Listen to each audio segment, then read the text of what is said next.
So I have this book called The Illustrated History of Magic, and supposedly it's pretty rare. I don't know how rare it can actually be, considering it's $8, but it is signed, which is kind of a nice thing.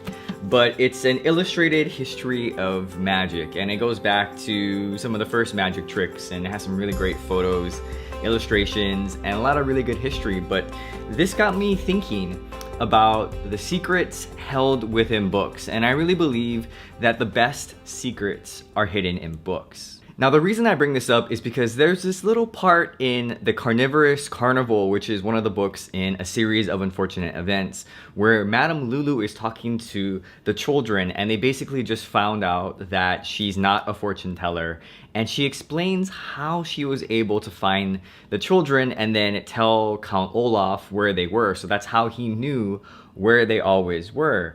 And she basically said that all the things you ever want to know are written in books or articles or newspapers, and that's how she was able to figure out where they were every time. And it just seemed like she had this sort of amazing fortune-telling ability, but in fact she just read everything that she needed to know in order to tell Count Olaf where they were. And I really like that part of the book. I wish they would continue to allude to that reading is so powerful and that everything you need to know is probably written down somewhere. I just think about the mythos around witches and wizards and mages, and why it is so important for them to have spell books, right? I mean, you would think, right, they're the powerful ones, but yet they keep these spell books around, and within those spell books is the real power. That's where the spells that they want to recall, that's where they're kept hidden. And you would think that, oh, well, if it's supposed to be a secret,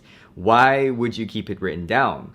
But I found that people often don't look in books enough, and that's why if you want to keep a secret, hide it in a book. So here's a little example. When I was a kid, I remember buying this magic trick. It was these 3 cups and these 3 balls, and you would maneuver the cups and the balls, and they would do this magical thing. And I remember I could not figure it out because I read the instructions, and because of the instructions, I just couldn't understand it. So I couldn't do it, and I gave up.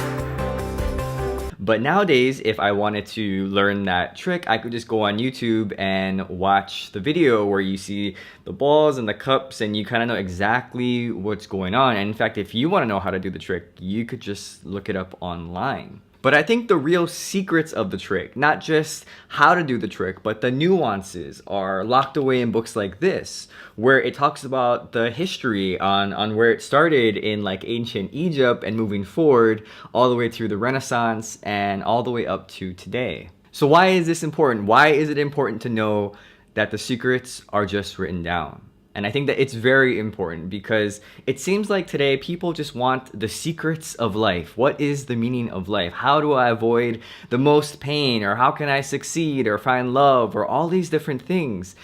And it seems like everyone is trying to figure that out over and over and over again. It seems like every generation, every person is figuring out all these things again. And I think that it would save a lot of people a lot of time, a lot of having to learn things the hard way if they just read about it. And this can be through both fiction and nonfiction. Because you might think that, well, if it's just fiction, what am I going to learn about it? Why would I care? Because this is all made up. But we can learn a lot of things from fiction. We can learn a lot of things about characters and the choices that they make. And obviously they are based on real life, or else they would be clearly unrelatable. And in terms of nonfiction, well, that's just life advice. That's just financial advice or relationship advice or how to become smarter or learn a language or all these different things that we can learn so that we don't have to figure it out on our own. And I think that a lot of people are missing that. And so it seems to me if people want to get ahead in life and they don't want to have to learn everything the hard way, they want to save time, they want to just acquire more knowledge, it's all right there in front of them. It's not on the phone, it's in books, it's in articles, it's in things that were written 50 to 100 to 1,000 years ago. Because I think that we really haven't changed all that much. There's a lot of new things that we have today, but people kind of are the same. They're still emotional, they're still fearful, they're still angry and joyful and happy and all these different things, and those haven't changed. And so I really think that all the best secrets are kept in books. Thanks for watching this video. Hope you enjoyed it, and I'll see you next time. Bye.